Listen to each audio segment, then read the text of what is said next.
third lecture, and the third lecture is skeletal muscles. Now, first, what is the question arises? What is skeletal muscles?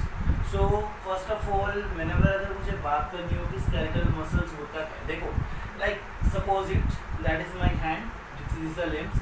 Whenever these are the movements, ठीक है?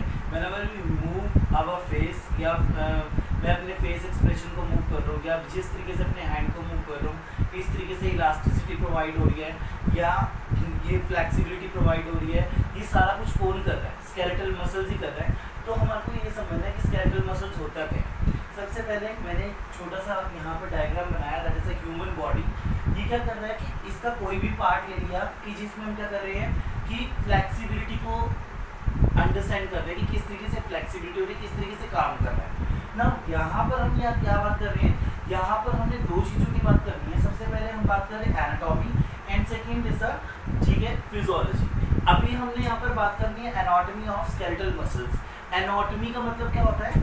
अगर मैं anatomy की बात करूँ तो यहाँ पे हम बात कर रहे हैं कि स्ट्रक्चर की बात करनी है. यहाँ पे इसके स्ट्रक्चर की बात करनी है कि स्ट्रक्चर कैसा है. तो अभी अगर मुझे स्ट्रक्चर की बात करनी हो किसकी, स्केलेटल मसल्स की, तो उसके बारे में मैं क्या बताऊंगा. तो सबसे पहले हम बात करते हैं कि ह्यूमन बॉडी कंटेन्स, हमारी ह्यूमन बॉडी के अंदर कम से कम 400 स्मूथ स्केलेटल मसल्स पाई जाती हैं. 400 skeletal muscles and 40 to 50% of total body weight हमारा प्रेजेंट होता है. ठीक है.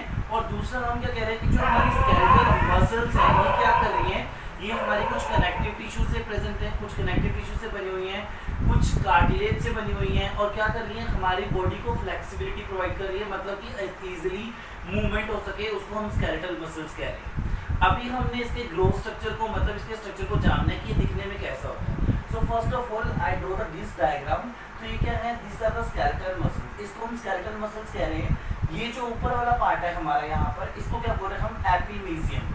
एपी हमेशा जो वर्ड आता है ना, एपी, इसको क्या बोलते हैं अगर मैं हिंदी बोलूँ तो ऊपर. ठीक है जी. एपी मीन्स क्या होता है, ऊपर. एपीमीजियम ये क्या है, हमारा ऊपर वाला पार्ट है. ठीक है जी. इसके अंदर क्या पाए जाते हैं, हमारे मसल्स फेसिकल्स पाए जाते हैं. Muscles fascicle. तो फर्स्ट स्टेप क्या होगा कि हमारे स्केलेटल मसल्स ये हैं, इसी के अंदर हमारे एपीमीजियम प्रेजेंट है. ये एपीमीजियम है आउटर लेयर. ठीक है. और उसी के अंदर हमारे क्या पाए जा रहे हैं, मसल्स फेसिकल्स पाए जा रहे हैं. Muscles fascicles. ये मसल्स फेसिकल्स को क्या करा मैंने, यहाँ से इसको ब्रॉड कर दिया, मतलब इसको ओपन कर दिया, थोड़ा सा स्ट्रक्चर बाहर निकाल दिया जिससे मैं इसको अंडरस्टैंड कर पाऊँ. पहला स्टेप मैंने बोला कि स्केलेटल मसल इसको कह रहे हैं. सेकंड में बोल रहा हूँ उसको मसल्स फेसिकल्स बोल रहे हैं.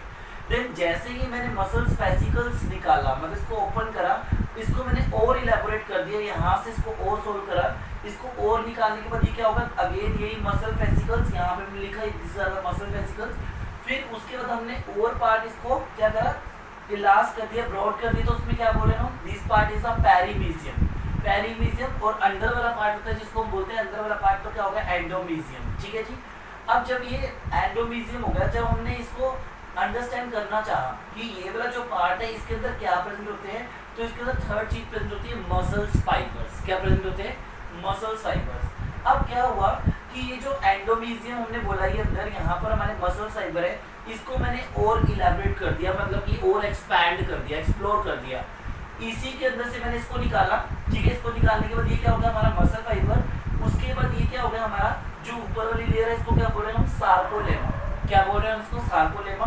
देन इसी के अंदर इसको मैंने इलेबोरेट किया, तो ये क्या है, these are the myofibrils and fifth is the filament. तो हमने यहाँ पे 5 पॉइंट्स पढ़े जो कि स्ट्रक्चर को डिफाइन कर रहे हैं. सबसे पहले स्केलेटल मसल्स, उसके बाद यहाँ पर जो एपीमीजियम है, इसको अगर मैंने और इलोंगेट किया, इसको बाहर निकाला, एक्सपैंड किया, तो उसको बोल रहे हैं मसल्स फेसिकल्स.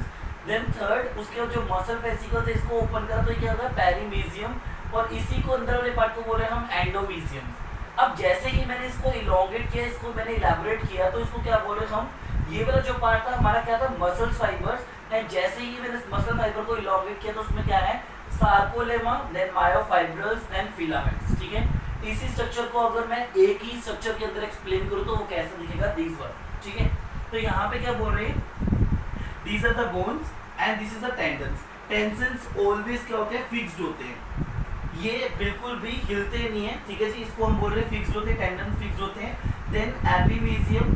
देन उसके बाद पेरीमीजियम. ये हो गया, एपी मीन्स बाहर. ठीक है. पेरी. ठीक है.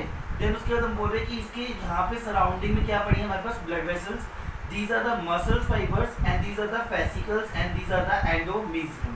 तो ये क्या कर रहे हैं, जो स्केलेटल मसल्स है किससे बने हुए हैं, सबसे पहले जो हमारे स्केलेटल मसल्स है किससे बने हैं, मसल सेल से बने हुए हैं जिसको हम फाइबर्स कह रहे हैं। उसके बाद क्या है, किससे बने हुए हैं, कनेक्टिव टिश्यू से बने हुए हैं। उसी के अंदर क्या पाए जाते हैं, ब्लड वेसल्स भी पाए जाते हैं एंड कुछ नर्व्स प्रेजेंट होती हैं जो कि स्टिमुलेट करती हैं। जैसे ही हमारी बॉडी कोई एक्शन देगी तो नर्व्स वो क्या करेंगी, हमारे ब्रेन को रिस्पॉन्स मैसेज देंगी जिससे हमारी एक्टिविटीज क्या होंगी, स्टार्ट होगी। उसके बाद क्या बोला, फाइबर्स क्या है, लॉन्ग इन शेप है और कुछ क्या है, सिलेंड्रिकल इन शेप है। ठीक है, now we have to understand कि what is the physiology of skeletal muscles.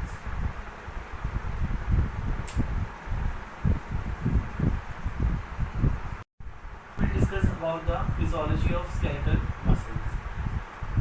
The question arises, what do you mean by physiology? Physiology means functions. अब ये किस तरीके से काम करते हैं इसके बारे में हमें स्टडी करना है कि स्केलेटल मसल्स, मैंने अभी बताया था कि जो ये आर्म मूव कर रही है, जिस तरीके से मैं अपने हैंड को मूव कर रहा हूँ, ठीक है, किसकी मूवमेंट हो रही है, मूवमेंट कैसे हो रही है, तो इसके फंक्शंस किस तरीके से होते हैं। तो फंक्शन, फर्स्ट फंक्शन इसका हम डिस्कस कर रहे हैं बॉडी मूवमेंट। ये बॉडी मूवमेंट्स की हेल्प करता है और बॉडी मूवमेंट्स किस तरीके से हमारे फेस एक्सप्रेशन मूव हो रहे हैं, लेग्स मूव हो रही हैं, हैंड हमारे मूव हो रहे हैं, उसके लिए मेनली रिस्पॉन्सिबल होता है, उसको हम लोकोमोशन बोलते हैं। ठीक है जी, movement activities. Okay, then second हम बोल रहे हैं मेंटेनेंस ऑफ पोस्चर। पूरा का पूरा हमारी बॉडी है, किस तरीके से हम ईट कर रहे हैं, उसके बाद किस तरीके से हम बोल रहे हैं, ये पूरा का पूरा जो पोस्चर है हमारी बॉडी का, ठीक है जी, वो बैलेंस करता है। ठीक है जी, जैसे हमने पहले एग्जांपल लिया था, जो क्रेनियल नर्व है उसके अंदर एक 10th नर्व है जिसको हम बोलते हैं वेगस नर्व। वो कहाँ है, एब्डोमेन, ब्रेन से निकलकर वो एब्डोमेन पार्ट तक जा रही है।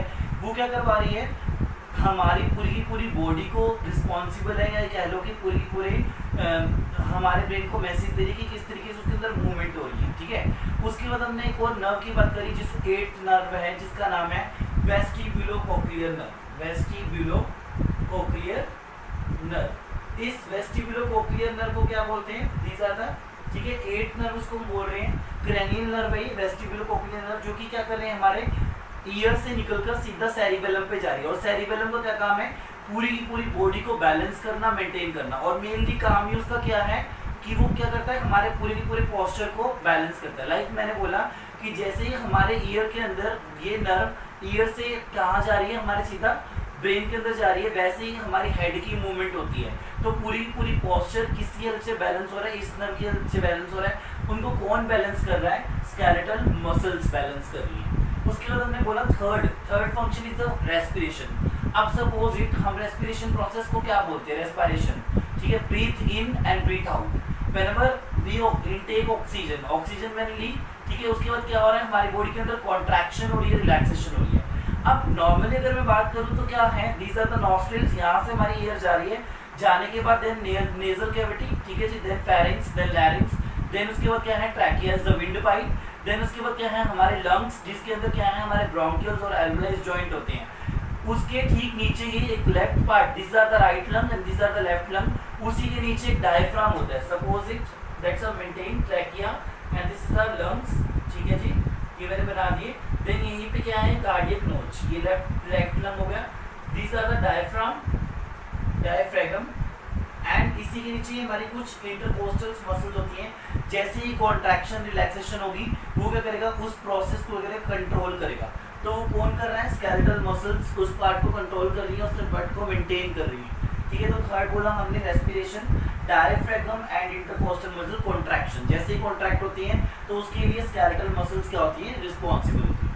फोर्थ फंक्शन ने बोला कम्युनिकेशन। कम्युनिकेशन हम बोलते हैं कि नॉर्मली किससे बातचीत करना। ठीक है, जैसे हम बात कर रहे हैं, मैं किससे बात कर रहा हूँ तो क्या है, वर्बल एक्सप्रेशन, मैं बोल रहा हूँ तब मेरे एक्सप्रेशन आएंगे, या फिर मैं कुछ बात कर रहा हूँ, बोल रहा हूँ, तब मेरे एक्सप्रेशन आएंगे। लाइक वर्बल हो गया बोलना, एंड फेशियल हो गया मतलब जो फेस के एक्सप्रेशन होंगे। ठीक है जी, उसके लिए रिस्पॉन्सिबल होता है फेशियल नर्व। कौन सी होती है, हमारी 7th नर्व होती है, जो कि क्रैनियल नर्व होती है। उसके बाद हमने बात करी construction of organ and vessels.